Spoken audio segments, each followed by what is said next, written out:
Today is Wednesday, December 10th. No intro music on today's Shea Station because we are not in a very festive or jazzy or cheerful mood.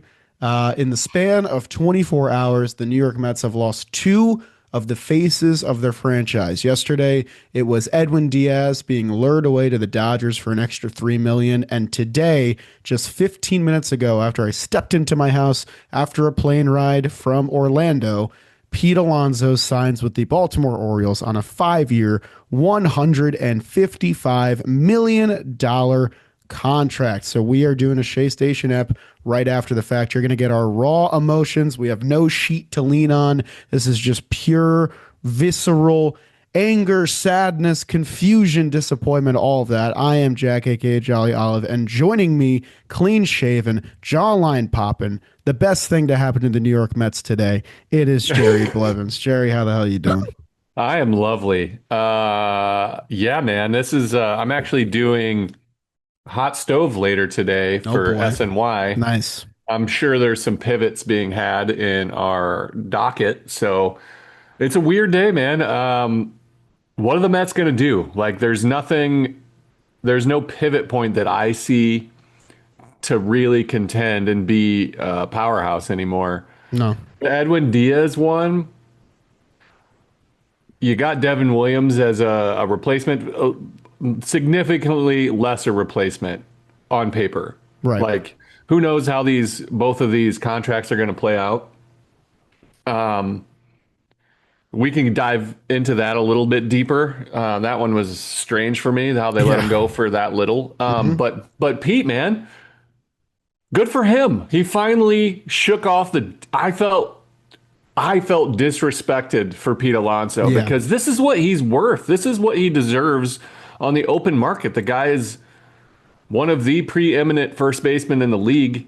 And the way he was treated last offseason, the way the Mets treated him this offseason, he proved who he was again.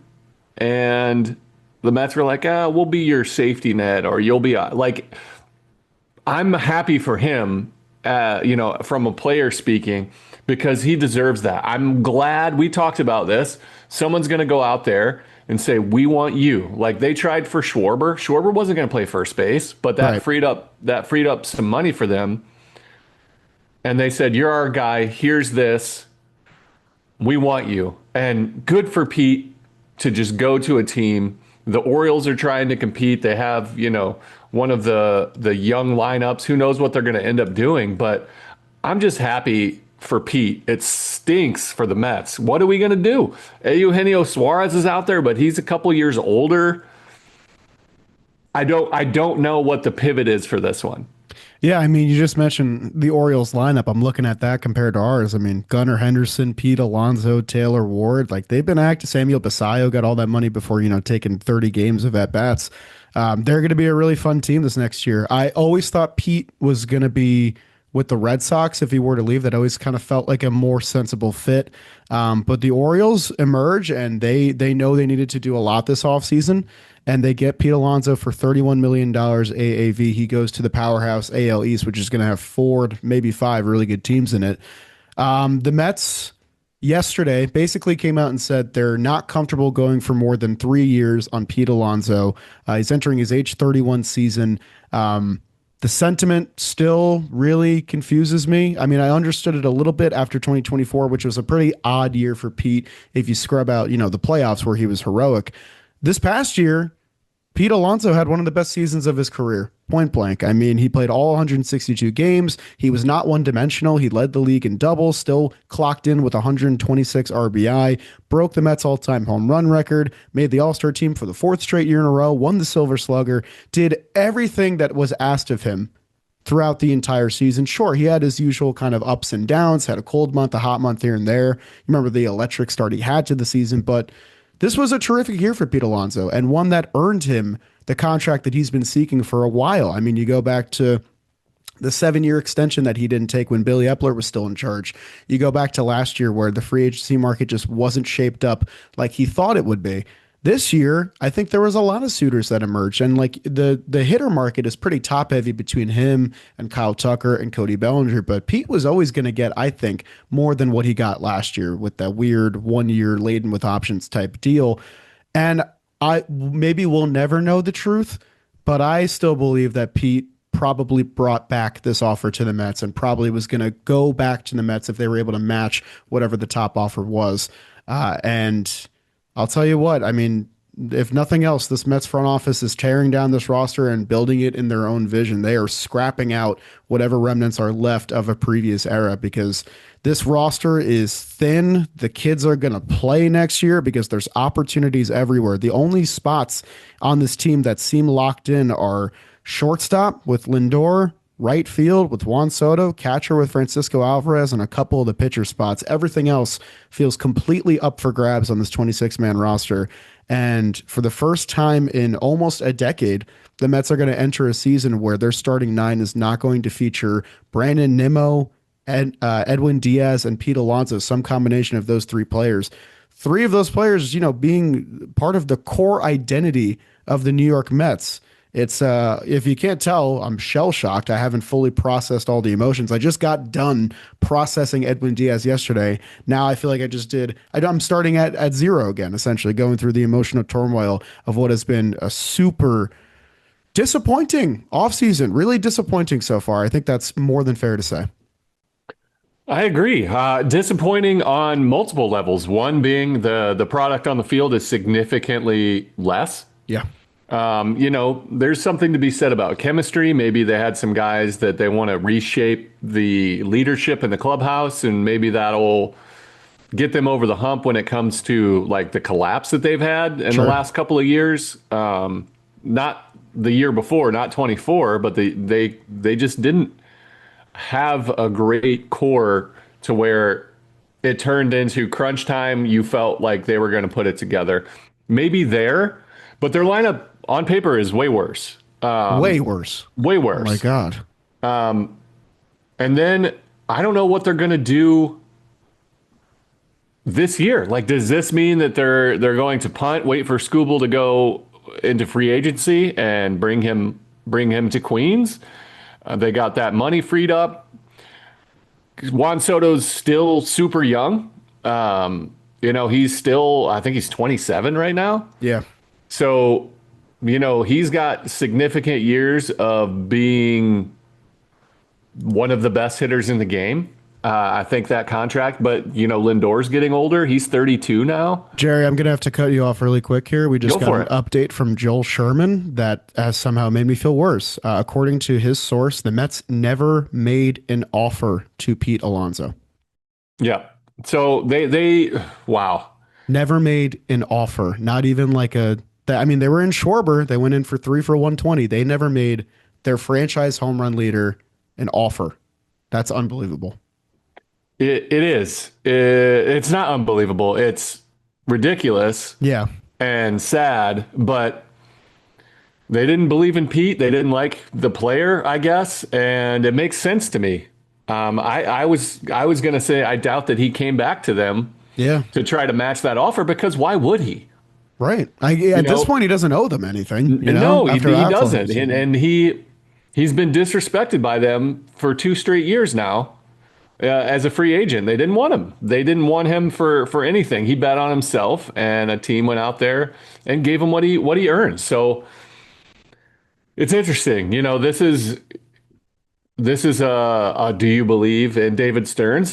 This is shaking me to the core. Like I Yeah. don't see it. Again, are you just not going to be competitive this season? Is that what you're trying to build for the next offseason and the year after that? Is this a 2 year, kind of shakeup where maybe even 3 years with what's going on? But Lindor's getting older, so you're going to have that.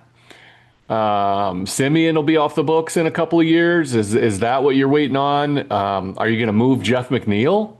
Are you going to move David Peterson? I think they are going to move Jeff McNeil. I think anybody who's part of this old guard should be packing their bags and getting ready to go. Yeah, I mean, we talked about this last episode. Lindor, he's entering his age 32 season. He's still a great player, but he's not getting younger.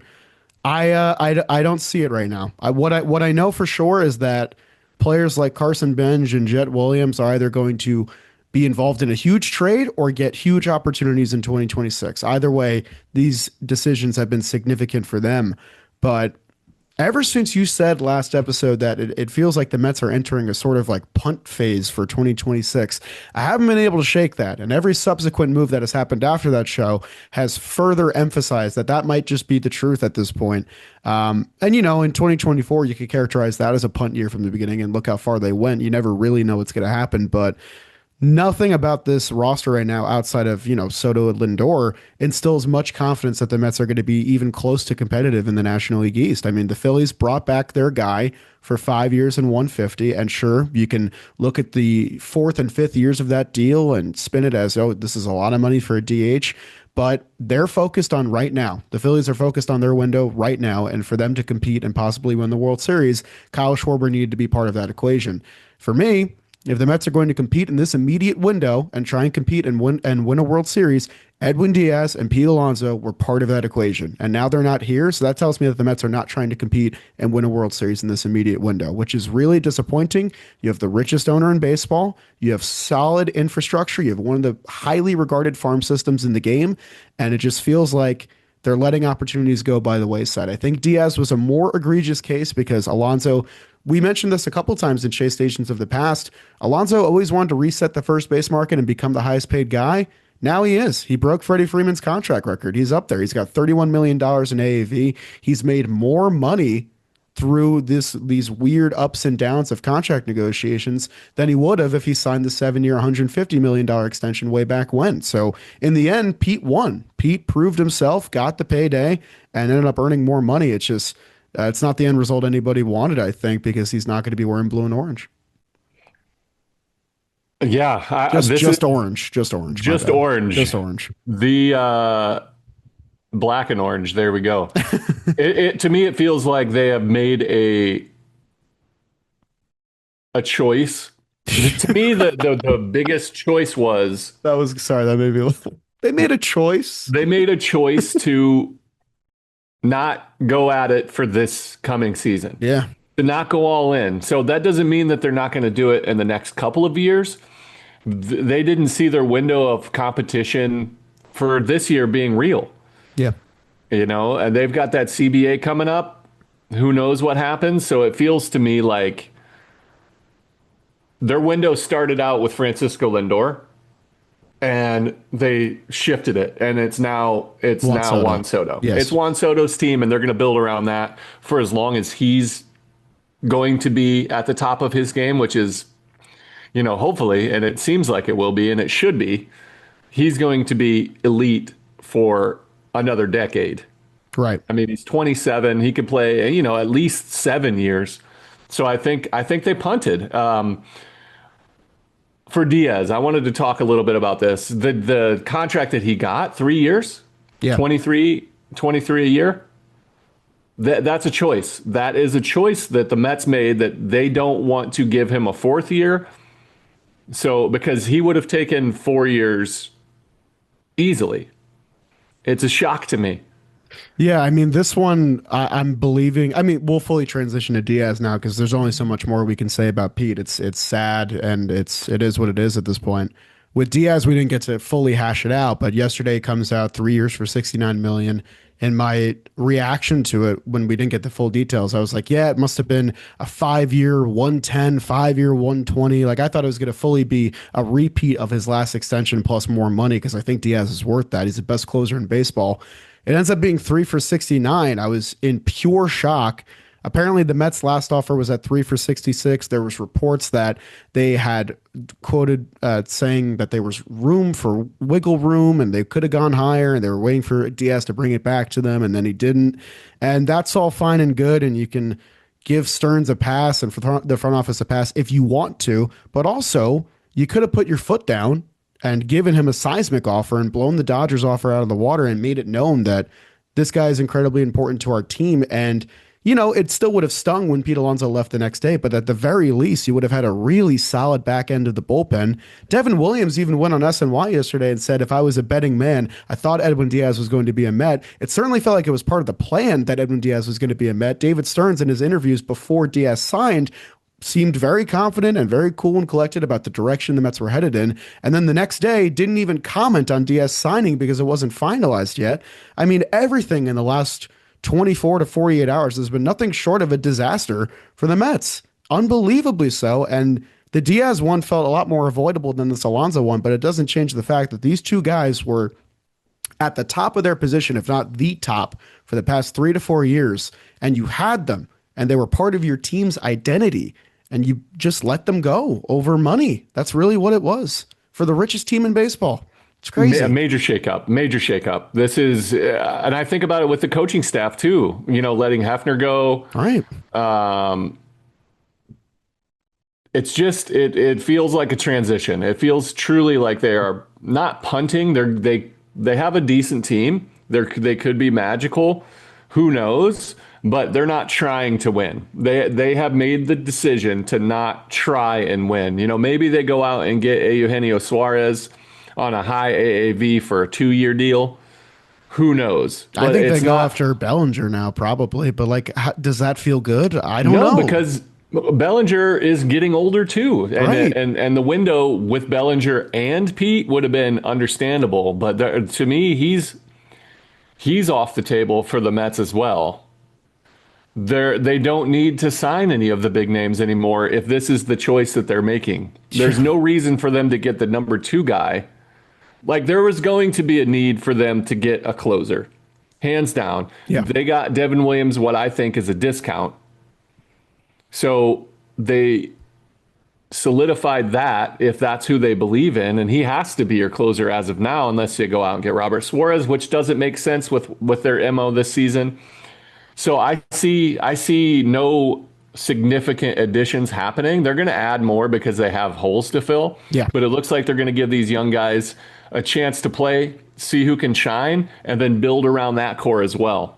Yeah, I mean it sinks because it really dampens my view on the 2026 team, which I was pretty excited for because, like I said at the top of the show, a lot of the young guys like Morabito and Jet Williams and Tong and Sproat, of course, and all these prospects that the Mets have, come up and seen flashes of brilliance from, they're all going to be part of this team and get ample opportunity, and I think a lot of them will shine.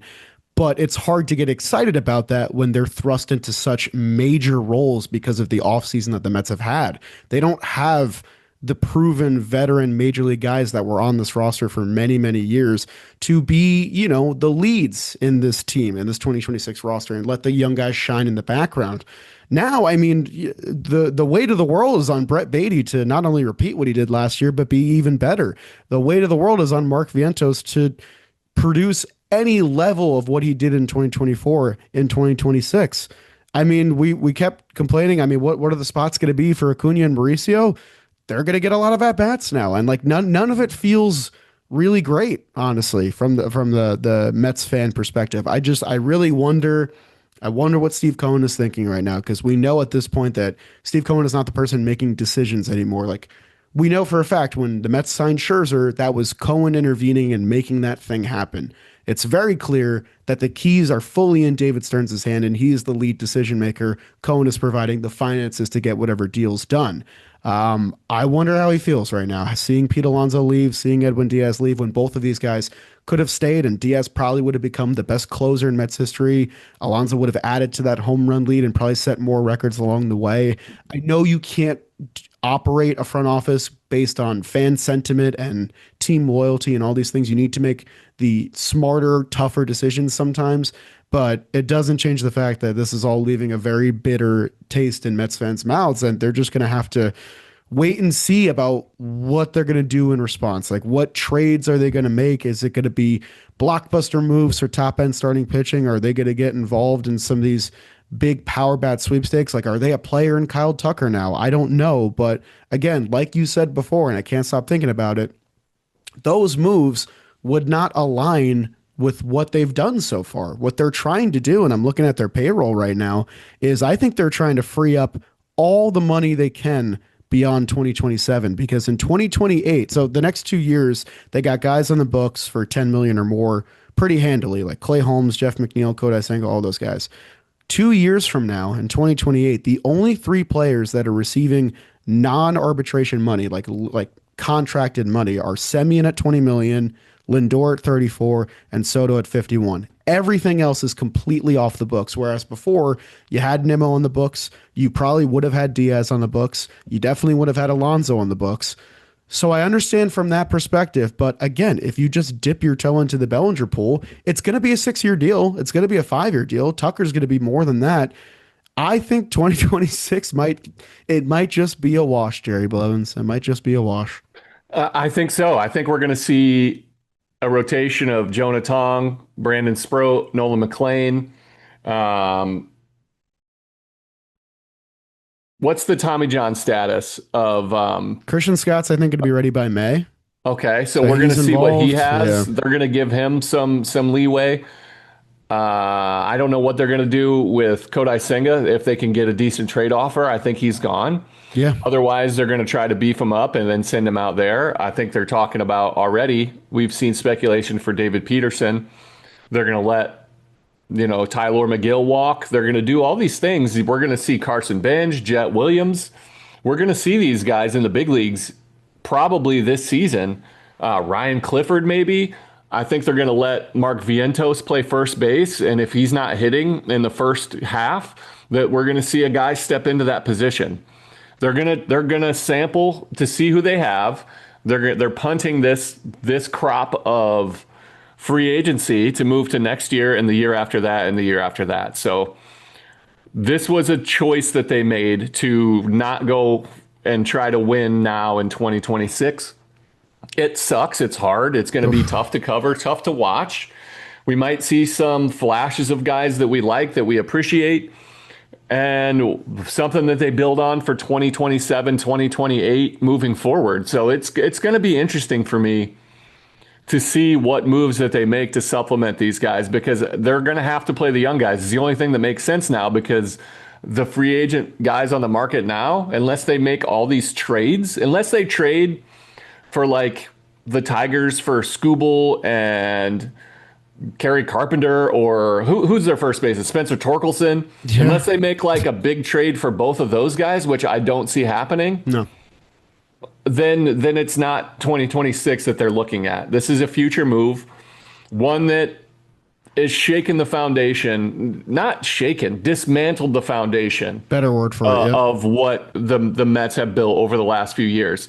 Seeing Nimmo gone, seeing Edwin Diaz don another uniform for $3 million, and seeing Pete Alonso go, it's shocking. I'm in awe of the goings on that have happened. It'll be an interesting offseason and an interesting 2026.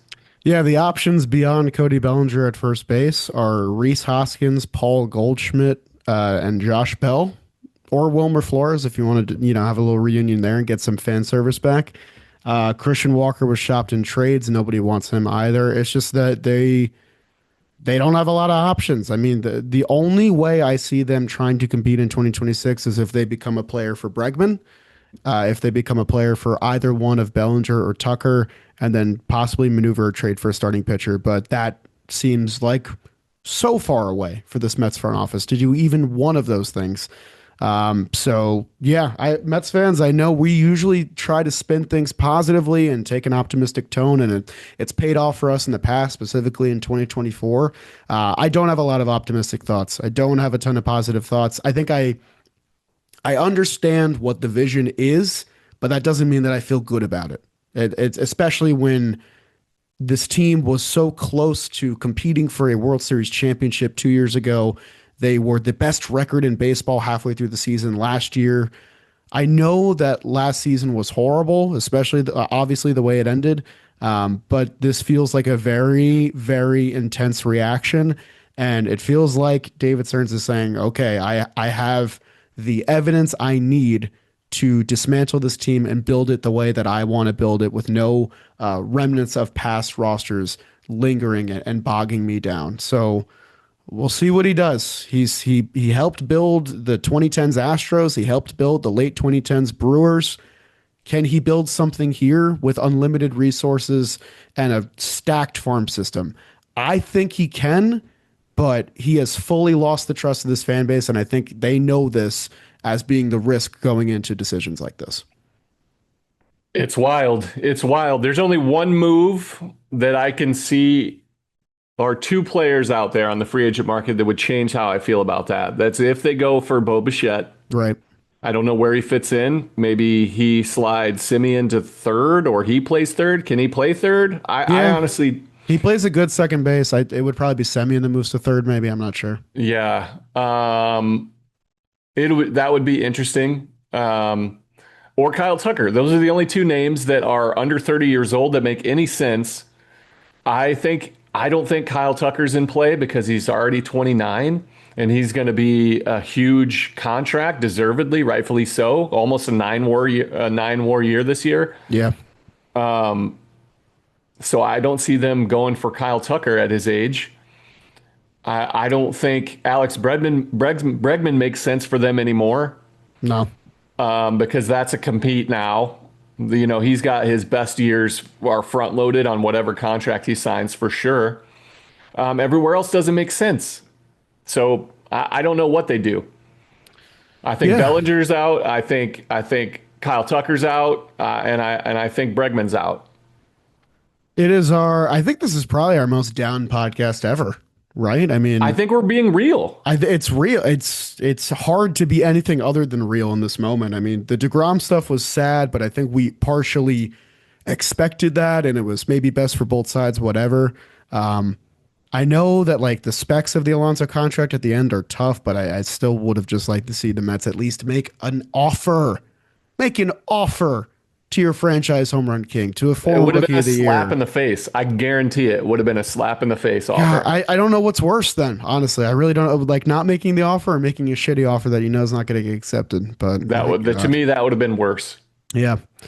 I think we fully talked ourselves in circles, so we'll probably end it here. Please leave a comment down below and let us know how you're feeling right now. I think this might be a good time to do a voicemail episode at some point soon. I'll let you guys call in and Great hash call. out all your emotions because we did that at the end of the season and we got a ton of calls and it was a great show. So look out for that on the horizon. If you're listening on a podcast app, leave us a rating or a review because this show was not easy to do, and I'm sure it wasn't easy to listen to either. Thank you once again, Shea Station listeners, for all your support. It's gonna be a dark off season for our New York Mets, and hopefully there will be a little hope on the horizon. Jerry, you got anything else? I don't. I look forward to those voicemails. I'll tell you that. Yeah, yeah, Yeah. we're gonna get near full. All right, we'll see you guys soon. Tune into SNY tonight to see more Jerry Blevins and LFGM, the most tentative LFGM I've It'd be ever like said. LFGM. LFGM, maybe. Yeah.